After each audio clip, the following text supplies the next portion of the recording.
ಉತ್ತರ ಕರ್ನಾಟಕದ ಹೆಮ್ಮೆಯ ರೈತ ಧ್ವನಿ ಟಿವಿ ಚಾನೆಲ್, ಬೆವರಿಗೊಂದು ಭರವಸೆ. ಪಟ್ಟಣದ ರಾಚನಕಟ್ಟೆ ಪಕ್ಕದಲ್ಲಿ ರೈತ ಕ್ರೀಡೆ ಹೋರಿ ಹಬ್ಬವನ್ನ ಸೋಮವಾರ ಆಚರಣೆ ಮಾಡಲಾಯಿತು.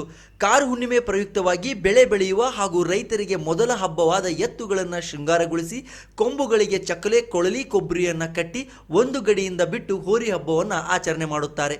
ರೈತ ಬಾಂಧವರಿಗೆ ಇದು ಮೊದಲ ಹಬ್ಬ ಆಗಿ ಖುಷಿಯಿಂದ ಆಚರಣೆ ಮಾಡುತ್ತಾರೆ. ಮನೆ ಅಂಗಳದಲ್ಲಿ ಬೆಂಕಿಯನ್ನು ಹಾಕಿ ಎತ್ತುಗಳನ್ನು ಹಾಯಿಸುತ್ತಾರೆ. ಹೀಗೆ ಪುರಾತನ ಕಾಲದಿಂದಲೂ ಆಚರಣೆ ಮಾಡುವ ಪದ್ಧತಿ ಆಗಿದೆ. ಉತ್ತರ ಕರ್ನಾಟಕದ ಬಹುತೇಕ ಪ್ರದೇಶಗಳಲ್ಲಿ ಹೋರಿ ಹಬ್ಬವನ್ನು ಆಚರಿಸುತ್ತಾರೆ. ಶಿಗ್ಗಾಂವಿ ಹೋರಿ ಹಬ್ಬದ ಆಚರಣೆಯಲ್ಲಿ ಊರಿನ ಹಿರಿಯರು, ಮುಖಂಡ ನಾಗಪ್ಪ ಜವಳಿಗಟ್ಟೆ, ನಿಂಗಪ್ಪ ಗಂಗೆನೂರ್, ಮಲ್ಲೇಶಪ್ಪ ಗಾಣಿಗೇರ್, ಮಂಜು ಹಾವೇರಿ, ಯಲ್ಲಪ್ಪ ಮಣ್ಣೂರ್ ಮುಂತಾದವರು ಉಪಸ್ಥಿತರಿದ್ದರು.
ಈಗ ಕಾರುಣಿ ಅಂದ್ರ ಹನ್ನೊಂದು ಅಂತ ಮಾಡ್ತೇವೆ.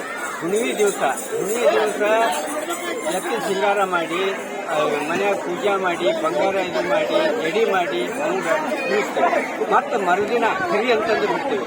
ಆ ಕರಿ ಅಂದ್ರ ಎತ್ತಿನ ಬಣ್ಣ ಹಚ್ಚಿ ಇದು ಮಾಡಿ ಸಕ್ಕರೆ, ಪಾಡ್ಬಾಳಿ ಇವನ್ನೆಲ್ಲ ಕಟ್ಟಿ, ತೆಂಗಿನಕಾಯಿ, ಗಿಡಗ ಎಲ್ಲ ಕಟ್ಟಿ ಶೃಂಗಾರ ಮಾಡಿಕೊಂಡು ಮೆರವಣಿಗೆ ಮಾಡ್ಕೊತ ತಂದು ಇಲ್ಲಿ ನಮ್ಮೂರಲ್ಲಿ ಅಗಿಸಿದೆ. ಆ ಅಗಿಸಿ ಎತ್ತು ತಗೊಂಡು ಅಲ್ಲಿಂದ ಆ ಎತ್ತಿನ ಬಿಡ್ತೇವೆ. ಆ ಎತ್ತು ಅರ್ಬಾಟದಿಂದ ಓಡ್ಕೊಂತ ಬಂದು ಕರಿ ಕೊಳ್ಳಾರ್ದಂತ ಮನೆಗೆ ಹೋಗ್ತದೆ. ಅದೇ ನಮ್ಮ ಮನೆಗೆ ಬಂಗಾರ ಬರ್ತಂತ ನಾವು ತಿಳಿದ ಪೂಜೆ ಮಾಡ್ಕೊಂತ ನಮ್ಮ ಮನೆಯಲ್ಲಿ ಕಟ್ಟಿ ಪೂಜೆ ಮಾಡ್ತೇವೆ. ಅದೇ ವಿಶೇಷವಾದದ್ದು ಕಾರುಣಿಗೆ ಹಿಂದಿನಿಂದ ಪುರಾತನಿಂದ ಮಾಡ್ಕೊಂಡು ಬಂದಿದ್ದು ವೈಶಿಷ್ಟ್ಯ.